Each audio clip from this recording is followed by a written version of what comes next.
Okay, so I just started the recording and I'd like to welcome everybody to our presentation today.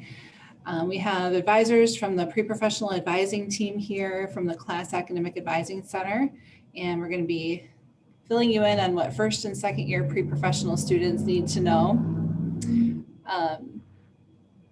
So we just have this fun meme up here for you guys to get you started with a little humor. Let's see here.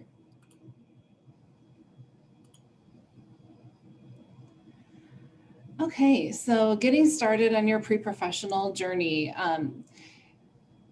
We'll get started here with some introductions. So I'm Julie Ammon-Maddox. I'm the Assistant Director in the Class Academic Advising Center, and I work on our pre-professional advising team. You'll see that our location is typically in C1120 Mackinac. We're all currently working remotely this semester though, so if you make appointments with us, we see students all the time via Zoom and via phone, so feel free to schedule appointments with us. We also have a lot of information on our website, and you can follow us on Instagram. The students that I work with science majors, so biology, chemistry, biomedical science, biochem, behavioral neuroscience, cell and molecular biology, physics. Did I get them all, Alexis? I think I got them all. Oh, and psychology. I think so. Okay.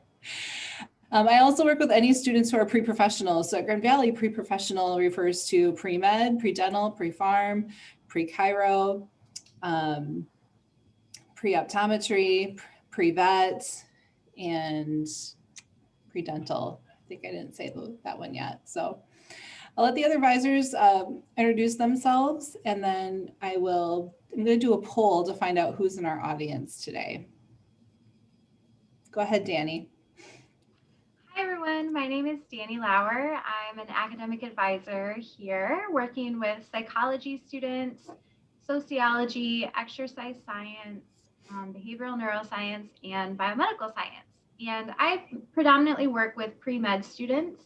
Julie and I co-advise the pre-med club, and just recently I've been working with more of the pre-chiropractic students in the pre-chiro club as well.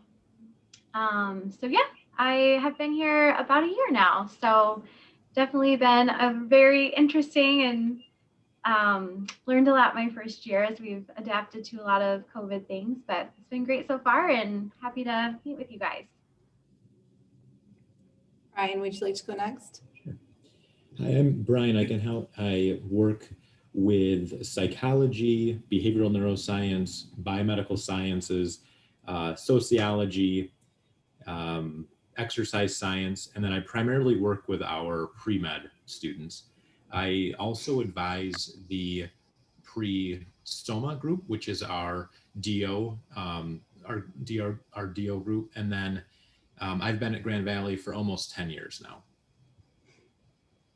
Alexis? Hello, everyone. I'm Alexis Shavy. I am a senior academic advisor in the Class Advising Center. I work with the same academic majors that Julie mentioned, as well as the same pre-professional areas. So I work with all of our 7 professional areas.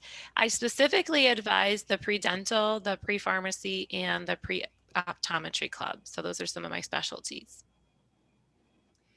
Thanks. And I'm not sure if I mentioned the clubs that I advise, but I co-advise the pre-med club with Danny, and then I also advise the pre-MD PhD club. And we're trying to get the pre-professional council back together this year, the Health Sciences Council. They renamed themselves last year, so we're working on that one too. And I've been with Grand Valley 8 years now, so it's been really fun. We have some others in our office. Andrea Johnson is our graduate assistant, and she works with the same majors that all of us do for the most part. She works primarily with first and second year students. So you may have met with Andrea already, or you might be meeting with her in the future. So she's great. Definitely reach out to her too. Marlene and Allison are our support staff in the office, and so they help us with a lot of projects and events and things we have going on. So that's a little about us.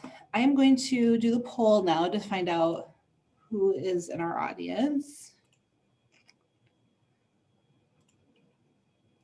Maybe if Zoom will allow. Okay, here we go.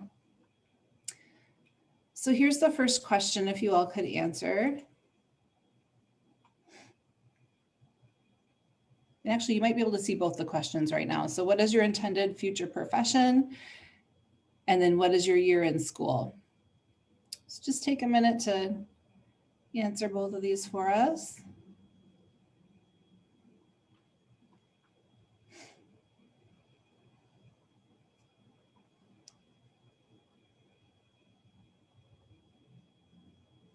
All right, so it looks like everybody's voted. And we have,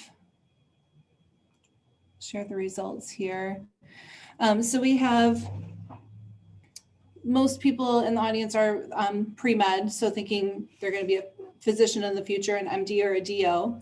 A few dentists, future dentists, and then a future veterinarian in the audience today. And then primarily freshmen and sophomores. We really are going to be gearing this presentation towards first and second year students or students who recently changed their major and are like more recently pursuing pre-professional studies. We also, a lot of our examples do tend to be more medical related, but we definitely, you know, what applies to med school usually applies to the rest as well. And we'll be addressing all of the professions in this presentation today because it will be recorded for others to watch as well. Thanks for doing that poll. And I'll turn it over to Danny. Wonderful, thanks, Julie. So we wanted to make you aware of our resource room. Like Julie said, we are all operating remotely and virtually this fall, but once we're able to return safely back to campus, we'd love for you to visit our resource room. We have several different helpful things in the room for you to use, such as MCAT and DAT, different admissions, entrance exam, test prep books to kind of get a feel for them or to study from them. We also have a lot of information on various programs throughout Michigan and in the Midwest and around the country as well. So just a lot of really great resources to help you, you know, research different programs or different materials that you might want to purchase. So we have that available. Again, we'll probably give you an update once we know a little bit more of what the winter will look like, but definitely at some point during your Grand Valley journey, we'd love to have you visit our resource room. And that is in the back room of our C1 120 office in Mackinac Hall. So just wanted to give you a small snapshot of that. So as we're thinking about what the profession, what is a health related profession about, and what are the strengths that you have that might help you in pursuing and being successful in these professions. So at the beginning, we really want to encourage you, especially as you're in your first and second year of undergrad, to start gathering information on what the health professions entail. What types of things do they require of you? And do you enjoy doing those types of things? Do those types of things come naturally to you? So a few resources that we wanted to recommend for you to just kind of get involved with and research are the Strengths Quest. This is a really cool tool. It's kind of like a survey that you take online, and it gives you your top 5 strengths. So things that come very naturally to you, things that you're just pretty good at, and it's very helpful in applying that to your workplace. So what types of things just come easy, and are those aligned with a healthcare profession? Another resource that Grand Valley has is called Pathway U. This is a newer resource that our Career Center has. So if you go onto the Career Center website, we can send that to you in the chat. They have Pathway U, which is kind of another assessment tool just to kind of assess personality traits, again, strengths, things that you're good at. So that's another really great resource for you to look into as well. A couple of classes that Grand Valley offers: US 102, which is our career exploration class. And Brian is one of our professors for that class and some of our other advisors in the office as well. And it's a really great, it's a 1 credit class. It's a great resource for students to explore different majors at Grand Valley and then careers as well. And then we tend to recommend the AHS 110, which is our medical terminology class. Or it's our Intro to Healthcare Professions. The AHS 100 is medical terminology. But truly, both of those classes are helpful to really understand what it's like to work in the healthcare profession in a clinical setting, and to see if that's something that you would really enjoy. So that website there, the career resources, is a really helpful one to write down and to look into. And then in addition to kind of your own personal research and self-exploration, we really want to encourage you to meet with people at Grand Valley to help you with this process. So those can be academic advisors, like those of us on the pre-professional team, or your faculty advisor. Maybe you're connecting with a professor this semester that you'd like to ask a few more questions about how they got into their field and what types of things they're noticing maybe in you in the classes that would make you a good physician or dentist or veterinarian. So really try to connect with people here at Grand Valley. We want to help, and we want to provide those tools and resources to you as well. And then in addition to that, and this one we recognize is a little bit more tough with COVID, but just to gain experiences and learn more about the field. And we'll definitely talk about this a little bit more later on in the presentation, but just wanting to encourage you to shadow if you haven't already. And, again, it's a little bit tougher with the different restrictions right now, but definitely there's opportunities virtually to do these types of activities. And just get yourself more familiarized with different ins and outs and day-to-day of what it would be like to work in this type of profession. And then we also want to tell you about an event called the MMED, which is coming up on November 9th. And this is going to be a panel of the medical school admissions directors, and they are going to talk to you about just about their schools, what makes them different and unique, and how to get involved early on to see if these are schools that you might want to apply to. So that event is coming up in November. I guess it's already November, next week. Time is flying by. And then, attending other events and watching recordings. It's a benefit to COVID right now, if there is one, is that a lot of these things are done virtually. So the access you have is a lot more, easy to find a recording or things like that. So definitely just want to expose yourself to as much as you can about the field and learn as much about yourself as you can to see if it's a good fit.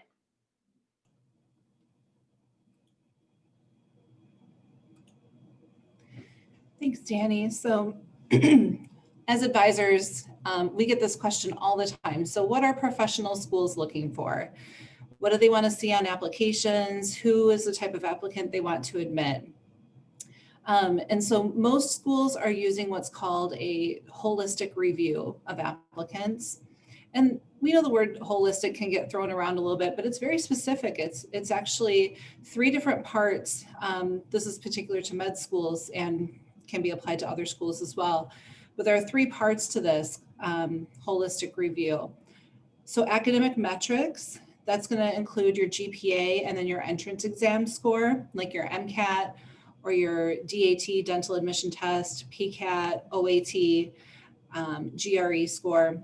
So they want to make sure that students have the academic abilities to be successful in professional school. And those are the 2 primary ways that they assess it, through your professional school test and your GPA. They also look at experiences. So they want to see that students have had some experience in a clinical setting. They want to see that you've been around, a professional that you want to, of the area that you're going into. So they want you to have seen a veterinarian in action or, shadowed a dentist. They want to see those experiences. They also want to see, we'll get into experiences a lot more later, but they like to see research. They like to see community service. They like to see leadership. So experiences are really important. They help kind of shape the person that you are. And then personal attributes is the person that you are. So that kind of defines who you are as a person. Are you empathetic? Have you demonstrated that? Are you compassionate? Are you a leader? What things about you match up well with this profession? So there are various ways that they assess these things. We like to think of it as a three-legged stool.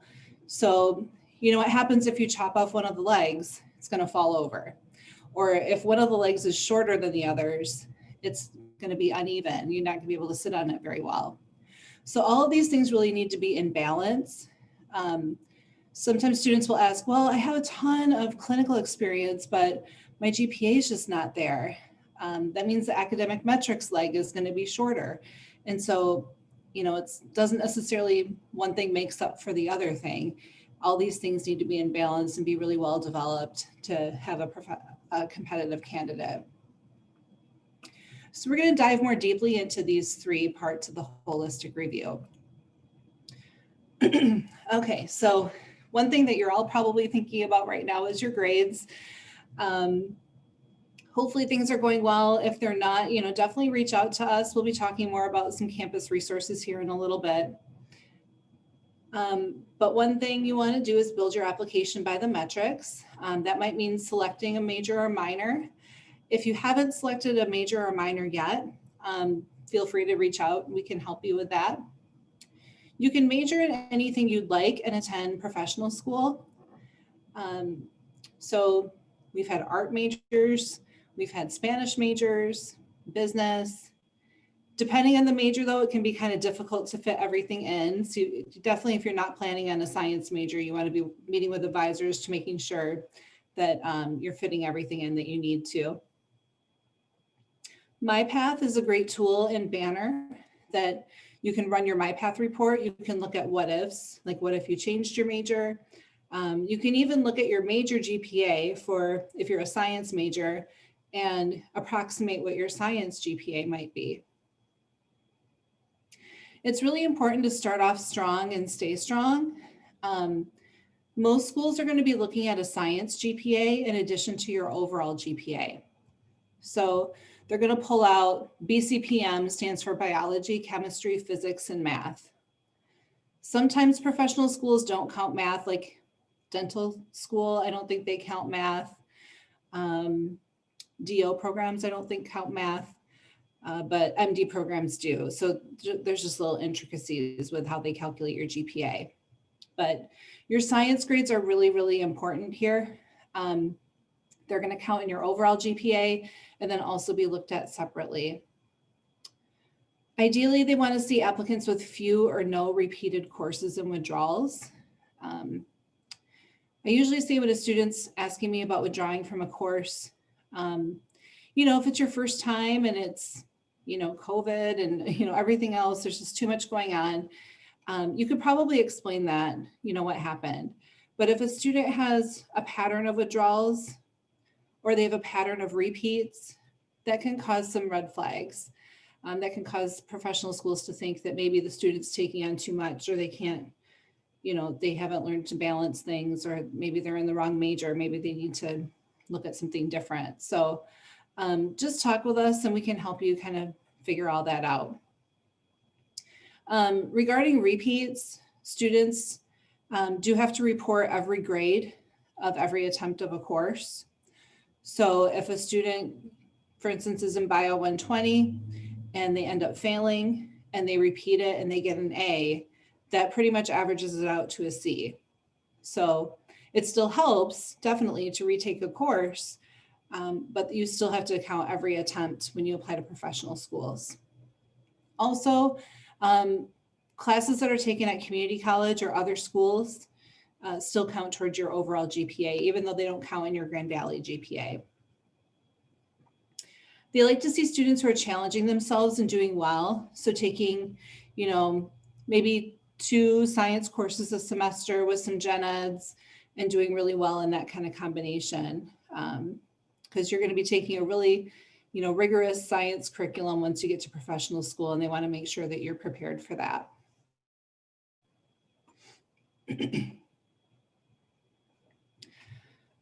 So a quick little math lesson here. This is how to calculate your GPA. You'll see the columns here for the class, the grade, the credits, and the quality points. The grades are assigned a value. So 4.0 is an A, 3.7 is an A minus. You'll see the key over on the right-hand side there.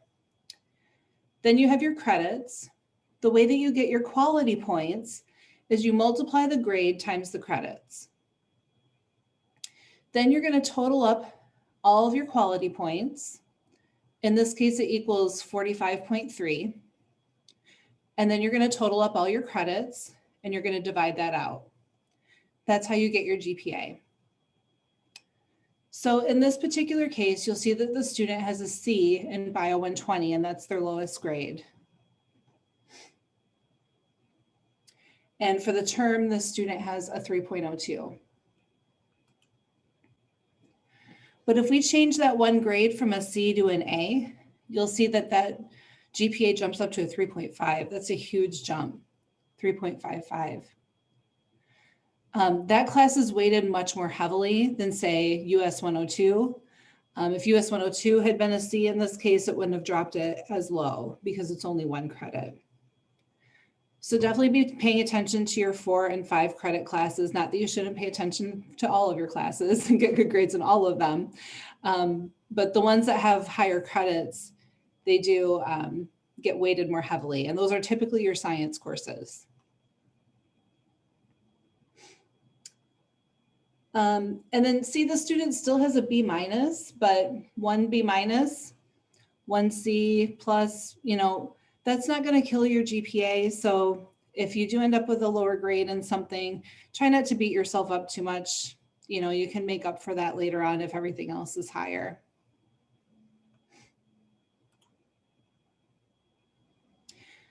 All right, so I'll give it over to Brian to talk about where to find help in classes. So as Julie mentioned, the academic metrics is just one piece of the puzzle. And I just wanted to go over a few of our different support services on campus. So the first thing being just getting to know your professors. They'll often, well, not often, they will always have office hours, and you'll find them in your syllabus, or they'll post them in Blackboard. But these are ways for you to kind of connect with them, to learn about different things within the class. If you have quick questions, or if you just need to review chapters. I've always seen students do, you know, a review of their first exam. Often that can be pretty telling in terms of, you know, what did I get wrong, and, you know, where do I need to look in the future when I'm taking other exams, or did I kind of have to correct some things here? Another area that we provide services is with tutoring. And for this particular semester, and actually in the winter semester, we'll be offering tutoring online. So we have both scheduled and drop-in tutoring centers. So if you had, going to Julie's example on Biology 120, if you had a class where you wanted to meet once a week with a specific tutor for that same class throughout the whole semester, you could set up scheduled tutoring. So that's something that's sort of built in, and you know, like, hey, every Tuesday at 2, I have an appointment with that Biology 120 tutor.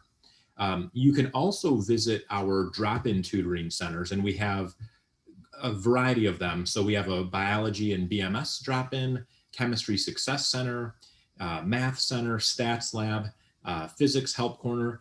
Just about any area where you might need some help, especially within the sciences, we have that. Our drop-in centers are a little unique. This is something where you can go in at any point between classes. If you have just like a quick question, you can go in there and meet with a tutor and get your questions answered. You can do some longer term studying with them too, if you know, like, hey, this particular one is always there at a certain time. But generally, these are designed more for quicker questions. We also have the speech lab, which is for, you know, any presentation that you might have in class. We have people who will actually help you with like the content of it, the delivery, making sure that you're kind of making transitions from one point to the other the right way. But they'll kind of go through and kind of listen to your speech and tell you, you know, here are some pointers and some options to improve upon that. Our writing center, many of you may be registered in the writing requirement for like our first year students, or if you have like a supplemental writing skills course, we have the writing center. You can meet with a consultant that will go through your paper from planning stages to the final draft.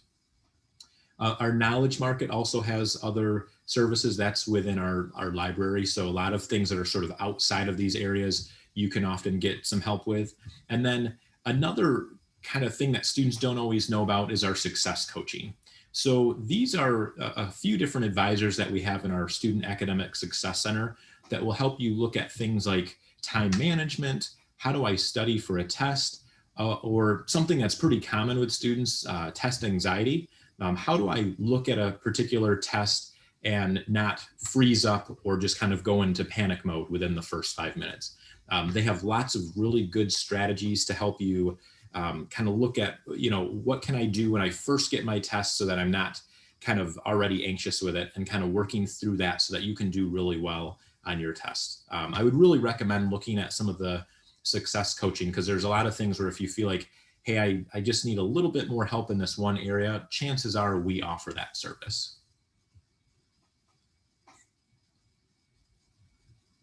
And then this grid is really just designed to kind of give you some idea of, how important your GPA and then your test score would be. So like for this particular one, this is for our pre-med students, but you often will have the MCAT and then your GPA, which make up a pretty big piece of the acceptance rate in terms of getting in. So if you look at the line where it says on the left, the GPA, the total GPA is 3.6 to 3.79, that little square there, this particular example shows that if a student scored from like a 502 to a 505, they have a 34.7 or about a 35% acceptance rate into medical school. If a student has that same range of GPA, but their score on the MCAT is a 506 to a 509, it jumps to 50%. And then if that same GPA is held and they have the score of 510 to 513, it jumps to 65%.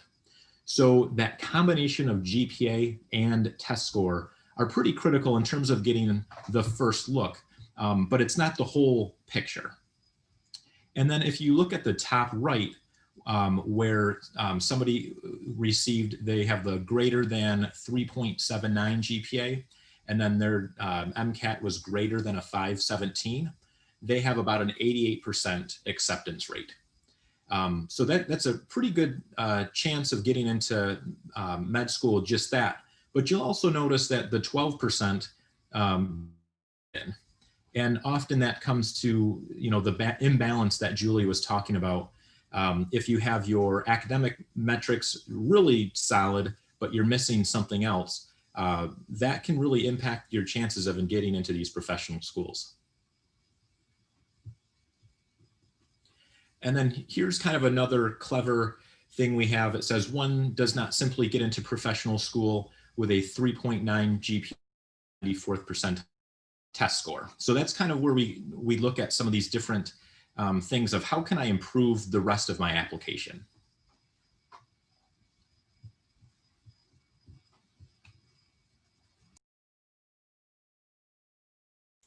Which brings us to our next leg of the stool, which is our experiences. So what we have on the screen here are some suggestions for different experiences that you can use to develop your application for professional school. And we wanted to go through these, just maybe an overview, and then in the following slides, we'll dive a little bit deeper into some of these. So first of all, like Brian pointed out, these experiences are going to help show that you're more than just book smarts, more than just a GPA and test scores. These are the things that are going to help to show that you are well-rounded. And the boxes that we have on screen are not meant to be check boxes, to cross off, I've got 50 hours of shadowing, I've got 100 hours of service, but these are meant to be suggestions, but you always want to think about what are the things that you're interested in, and what are the activities that you're participating in that are meaningful. So every applicant is going to be a little bit different. And that's what makes this fun. That's what makes advising students in these professions fun, because everybody's bringing in their own interests. A few things that we do recommend is it's good to explore, have a variety and explore things broadly. And it's also good to have some longevity. So you don't want to be hopping around, every semester shouldn't be a whole new set of experiences. So for instance, let's say you were volunteering with an organization in high school, maybe a food pantry, and that's something that is really meaningful to you. Continue that when you're home over break, or home during the summers. Keep doing that. It's going to be really nice when you are applying to professional school and you can talk about having 4 or more years of experience with one particular organization. And it's also good to explore new things, and find out new things that you might be passionate about that you've never tried out before. A good example of this is research. I will talk to students about research. I used to be this way myself. I used to think, well, I don't know if I like research. It might be boring. When I was an undergrad in grad school and I got involved in research, I absolutely loved it. And I'll talk to students who are like that as well. So research is another great way to test something out and find out if there's something that you love there.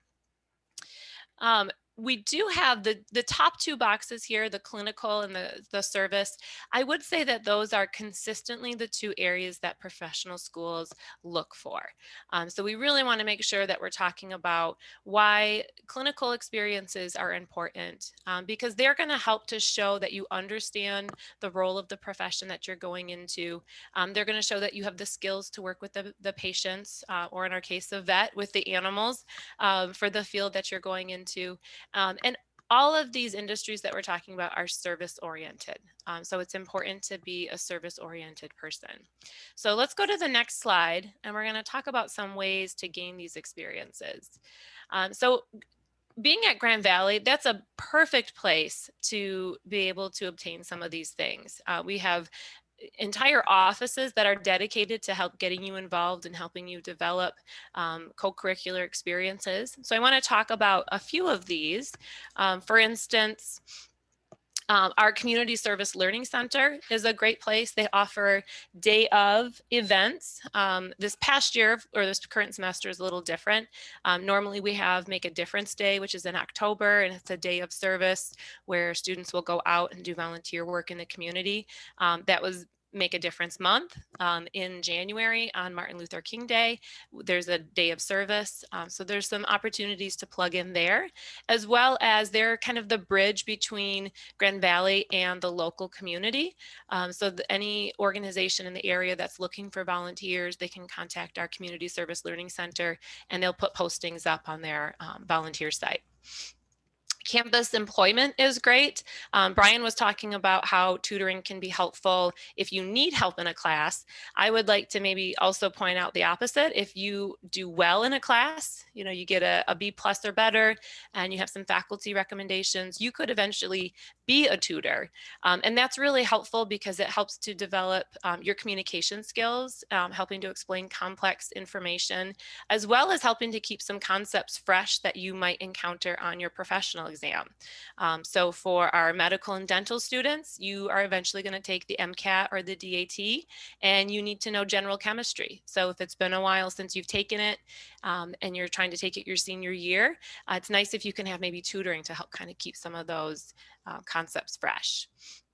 Couple other things to point out. We've got 5 social justice centers on campus: the Office of Multicultural Affairs, LGBT Resource Center, Interfaith Resources, the Women and Gender Equity. So there's places that you can go to help get involved in programming, to maybe either understand people who are different than you, or even understand your own cultural identity a little bit deeper. We've got a wonderful study abroad program. Our Padnos International Center is the place to go if you're thinking about studying abroad, whether it's a semester-long program or a short-term program. And then we've got student organizations. So when we all introduced ourselves, we mentioned that we all advise a club that we're talking about today. And we don't advise the pre-vet club, but we have an excellent pre-vet club, which is advised by some of our biology faculty. So the clubs are a great way to just get more information into your specific field of interest. And a lot of times they coordinate service and events and admissions visits. So they kind of plan those things for you. So those are helpful to get involved. And then we've got the leadership opportunities. Pretty much everything I've mentioned has a capacity to be a leadership opportunity. So if you're in a student organization, you could eventually be on the e-board.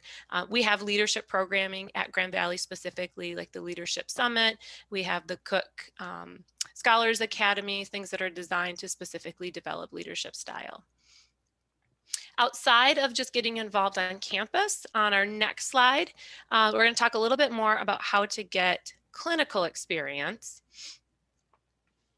And so clinical experiences can be kind of categorized into two different groups, maybe direct patient care, and then something, we talked a little bit about shadowing, that would be the other half, and that's a little bit more passive, but it's important to know that both are needed to develop yourself for these professions and to also test your interests. I will talk to students who, do a couple hours of shadowing in a particular office, and they find out, I don't really like this. That's not what I thought it was. Well, it's important to do that earlier before you're getting to the point and you're applying and getting into a profession. Or maybe you find that you like, a small clinic versus a large hospital practice, and so on. So it's good to see different clinicians in different settings, understand different modes of practice.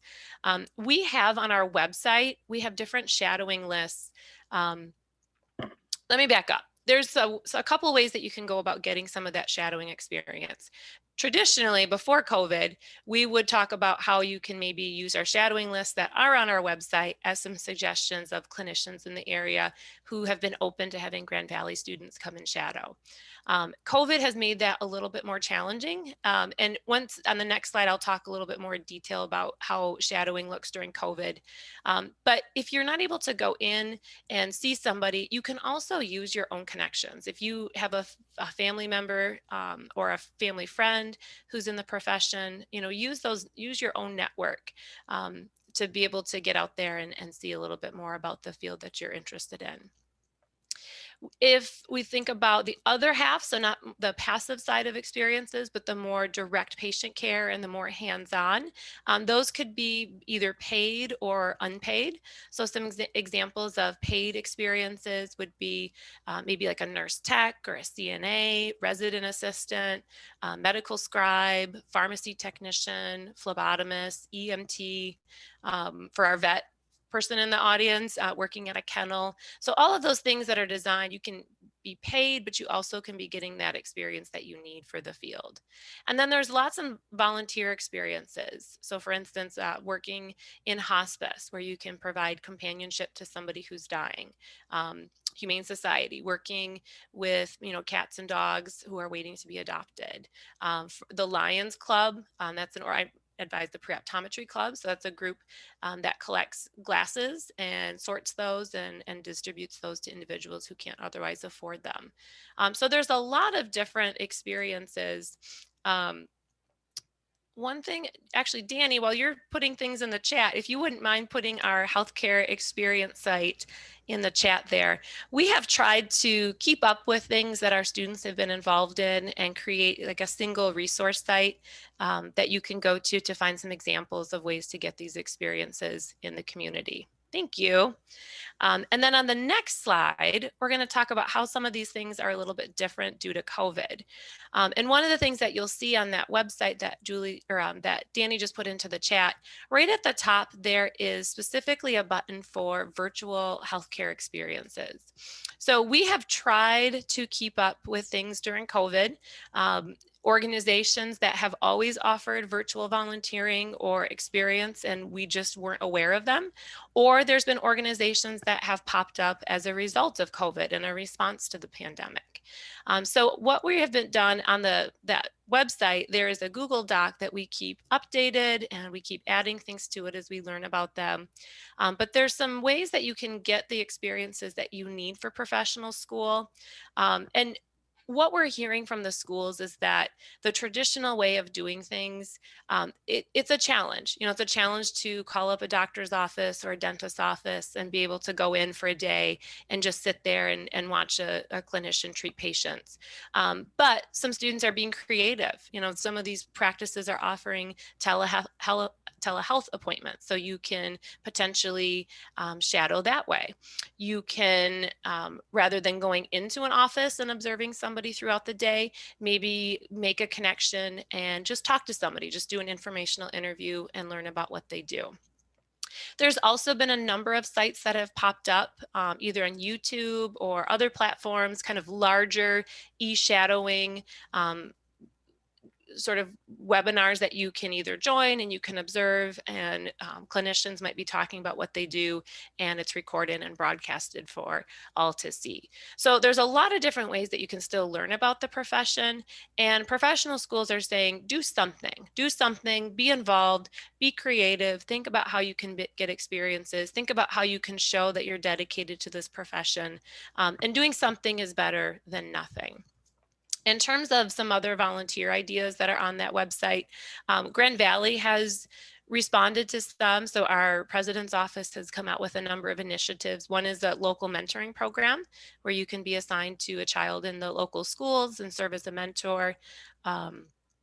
There's one recently I heard of, virtual park bench. So a lot of our older adults who are in nursing homes can't necessarily get out and socialize. So virtual park bench has been created as a way to connect and provide some social interaction for older adults. And the list goes on. So we just want to make sure that you know about that resource, and we are all happy to talk with you and help kind of brainstorm some other ways to get involved. And then last but not least, I mentioned research. Some of you may know, you're like, I love research and I want to get involved and I don't know how to do it. And some of you might be thinking, I've never really thought about research. I don't consider myself a researcher. So it's really important. I would say particularly with medical schools, we're seeing more and more students having research, and it's a way to, again, make yourself more competitive and stand out. And there's a couple ways that you can get research. It doesn't have to be pertaining to your healthcare or your field of interest. For instance, psychology. Psychology is about human behavior. We're all going to be working with people in what we're in all of these fields. So it's important just to look at research as a way to develop intellectual curiosity and to better understand research that you may read, and how to conduct research of your own in the future. So faculty are an excellent resource. In fact, if you have faculty, right now, you can just go onto any department site and you can look at their profile and see what kind of research that they're doing right now. In the future, if you have a faculty member that you really enjoy, you can reach out to them during office hours and just say, I'm really interested in the research you're doing. Can I read some publications? Are there some openings on your team? So that's one way to go about it. There's summer opportunities. So we're very fortunate to have Van Andel right in our community, and Van Andel Institute does summer internships, which are pretty competitive, but we have a number of Grand Valley students each year who participate in those. The Student Scholarship Day that's on the screen there, that's hosted by our Office of Undergrad Research. And that's a showcase program in the spring where students who have been doing research at Grand Valley are participating in a day of program, just being available to talk to others and showcase what they've done. So it's a good way to see what other students are doing. And on that topic, I think we're really fortunate to have the Office of Undergrad Research, whose purpose is to connect students to research opportunities, whether it be funded research or just research to get started. And they have a few upcoming how to get involved in research events coming up. And so it's good if you can go to their office, their website there, and then you can see the information on how to connect to those upcoming events.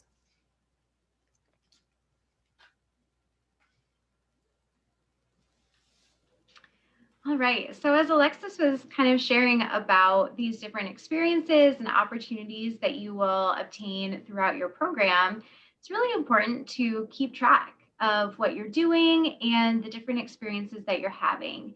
And so we really want to encourage you to keep a journal of your experiences and update it after each time you go to a volunteering experience, or maybe when you work in a lab, or once you finish a shift in a clinical setting. And we really feel that Google Docs work well for this. This is something that, you can just keep updating. It's connected to your email. It can be on your phone. So it's something really portable that, is very accessible and easy to work with.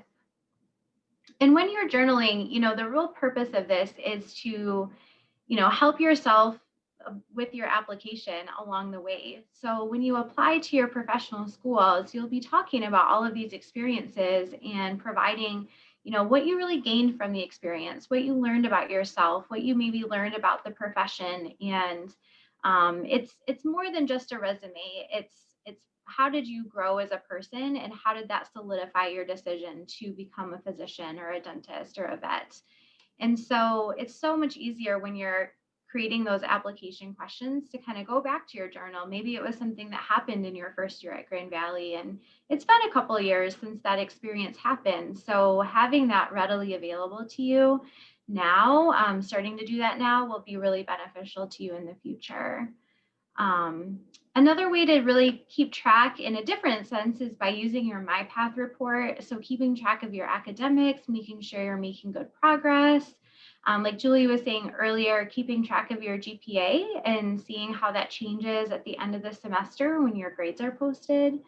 And then kind of allowing yourself to periodically assess, is this what I want to do? Is this clinical experience fulfilling, and can I see myself in this profession? Does this bring me joy? Can I see myself as really being happy as a professional in this role, 25 years from now? I know sometimes that's kind of hard to think through and to fathom, but it's helpful to kind of ask yourself those harder questions as you're going along. And then again, just to help keep track and stay on the right path, we really encourage students to meet with us in the Advising Center about once a semester. We can help you plan out your classes for the following year, make sure you're, in the good combination of classes each semester. We can review your experiences and the different opportunities that you're doing throughout the semester and kind of find ways that maybe, you can diversify yourself a little bit more, or some things like, clinical experiences sound good. Why don't we think about some other volunteering and community service opportunities? So we're here to help you with that. And just helpful to continue to check in and update us on how things are going. All right, so that brings us to the third leg of the stool, your personal attributes. This one can be a little bit difficult to think about how they're going to measure this, but professional schools have come up with many ways that they assess your personal attributes. So for pre-med students, if you ever want to Google the AAMC core competencies, the medical schools in the US came together and determined a set of core competencies that they want their incoming students to have. So there are things that you want to be able to demonstrate through your experiences. Is this person service oriented? Do they have good social skills? Can they work with people? Do they understand people who are different from them? Do they have cultural competence? Can they work on a team? These are all things that they assess through various ways. So one way they assess it is through your experiences and how you write them up. Danny mentioned, writing about what you learned and gained from the experience, not just listing what you did. What did you take away from this? What did you learn about yourself and others? They also learn about you through your letters of recommendation. So it's really important to get to know people in your field and to get to know your professors and make sure that they know the person that you are. Be participating in class, work well with others in your classes. Professors can really, sense how well you work with others through your classes as well. So that's important to participate and get to know your professors. They also assess this through interviews. Typically professional schools will do maybe a traditional interview style, or they might do a multiple mini interview, which is a process where you're responding to different prompts. The prompts can be ethical dilemmas, they could be challenging situations, and they want to see how you respond to that. So we offer a lot of help with that. And usually the fall semester, we do mock multiple mini interviews. We also work with the Career Center to put on interview workshops. The Career Center does mock interviews for the traditional style. So definitely use your resources here so you're presenting yourself well during the interviews. There's actually some newer tests in the past couple of years that professional schools have been starting to utilize. The main one is CASPER, C-A-S-P-E-R, and it's a situational judgment test. So it's kind of like the multiple mini interviews where you're going to be given different scenarios and you're going to be asked to respond and you're going to type up your answers. So these are different ways that schools are going to assess your personal attributes. So be thinking about, as you're going through different experiences, what is this teaching you about yourself? How is this cultivating your leadership skills or your people skills, critical thinking, different things like that. So you can really show when you're writing up your application, you can show them how you've cultivated these. So kind of, we've talked about this a little bit throughout our presentation, but we just really want to reiterate that this is really all about relationships. And we want to really encourage you to create relationships with people that you're working with at Grand Valley. May that be your faculty advisor, your professors, as well as professionals in the field. Kind of like Julie was saying with your letters of recommendation, we really want to encourage you, or schools really like to see both professors and, possibly a dentist or a physician that you've created a relationship with to write a letter of recommendation. And so as much as you can, try to get these, get to know people well and have them get to know you and who you are as a person, those personal attributes coming into play. And, if you have a faculty member that you're enjoying this semester, keep talking with them, keep going to their office hours, build that relationship, and it will be really beneficial to you in the future. And then again, staying connected with us as your pre-professional advising team for professional plan, maybe considering a parallel plan. So a lot of times students will have two kind of plans that they would both be happy with, depending on how things work out when you apply to professional schools. So we can help you do that as well.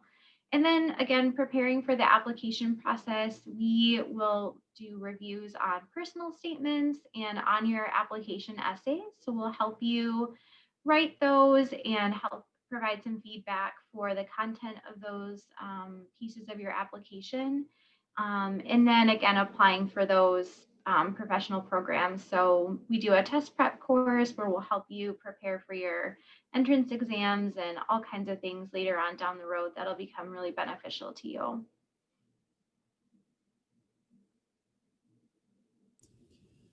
So kind of related to relationships is sort of presenting yourself in a professional manner, and that starts now. As you look at the professions that you're looking to enter, that's something you usually give your life to. You're sort of dedicating your life to that particular profession. So you really want to start now in terms of being a professional. And there's a few ways to kind of look at this. It can be in your communication. So looking at like professional emails to faculty advisors, different professional schools, just in general. But making sure that you have a signature on your email and you can use your GVSU email account. If you look at this on the right side at the top, they have sort of a generic email that doesn't really introduce you. It just kind of asks a random question that you could probably answer by yourself. And then if you look at the email right below it, the student addresses who they're emailing. They sort of give an introduction, that they're in your class and they reviewed everything and weren't quite sure what method to follow with writing the assignment. And they just wanted some clarification. And then they said, thank you, and then their name and G number, and then put their signature attached to that. That sometimes allows the recipient of that to know who it is that they're responding to. So just making sure that you're addressing people by name and really having a professional tone when you're writing your emails can go a long way currently as students, but also as you're looking to make this next step to professional schools. You'll want to make sure that you're making a really good impression. The second thing with this is responsibility. So when you commit to something, make sure that you're on time.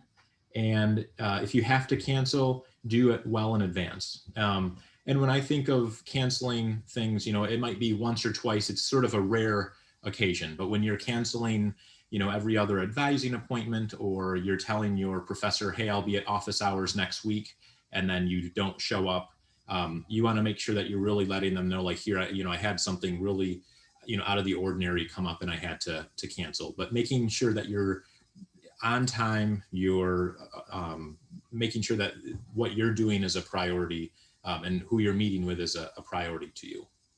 And then the last thing is just kind of taking a glance at your social media. So if you look at like a LinkedIn account, which is more of your professional account, you'll notice a lot of those things, you're not posting pictures of family and, you know, any sort of, you know, funny memes or anything like that. And that's not to Facebook or Twitter or Instagram that you can't do some of that stuff, but just making sure that you're discerning what should be relevant, and what might make you be seen in a negative light when you're applying to some of these schools. Just making sure that the things that you post, you really think about, you know, is this gonna serve me well in terms of getting into this school, or is this something I should maybe shy away from posting?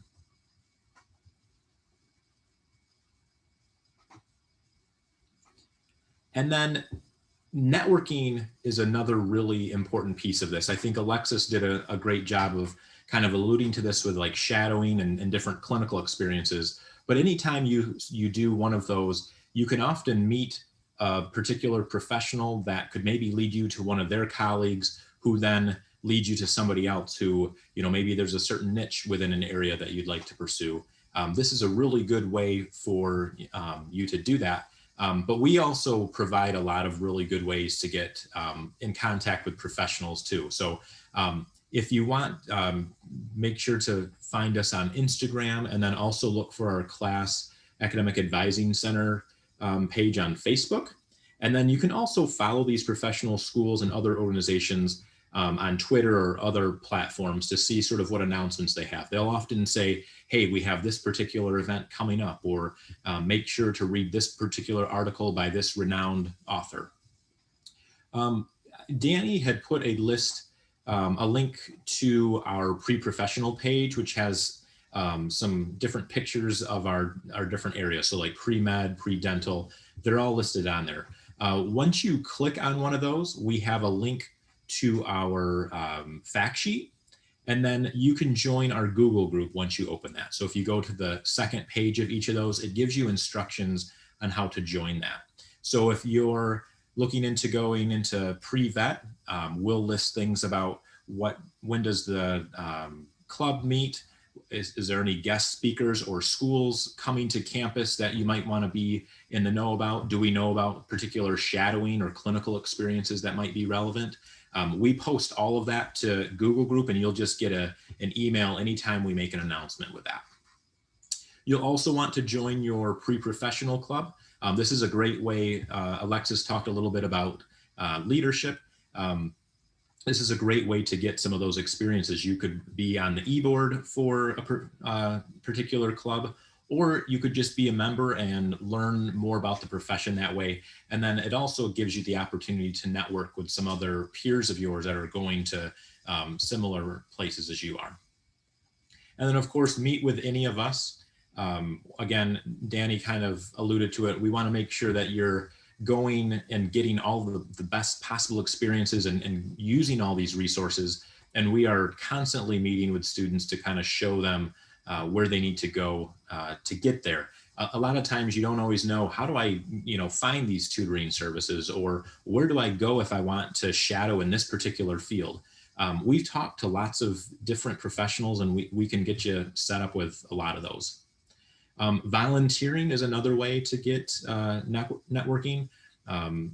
It's a big piece of kind of your application, but also it introduces you to other professionals in the field. And it also helps to build up your application along the way.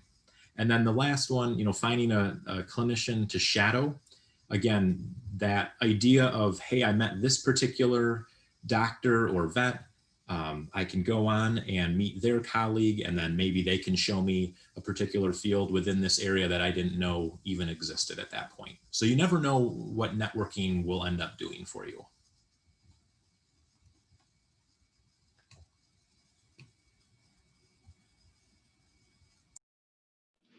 All right, so with that, we are gonna, I know it's right about 5 o'clock, so if you need to hop off, that's okay, but we're just want to take any questions that you might have. You are welcome to throw those in the chat, and we'll tackle some of those questions.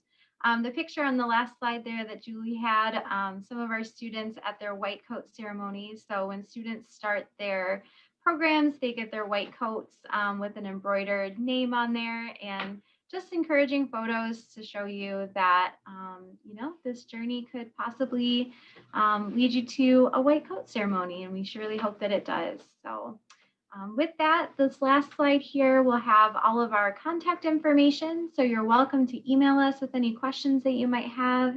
And if you have specific questions you'd like us to answer right here, we are happy to do that. So feel free to, and if you want to unmute yourself and just ask in the meeting, I think it's probably a small group enough, so we could probably just take questions that way as well. I'm going to go ahead and stop the recording at this point. So thanks to everybody who's watching this later on.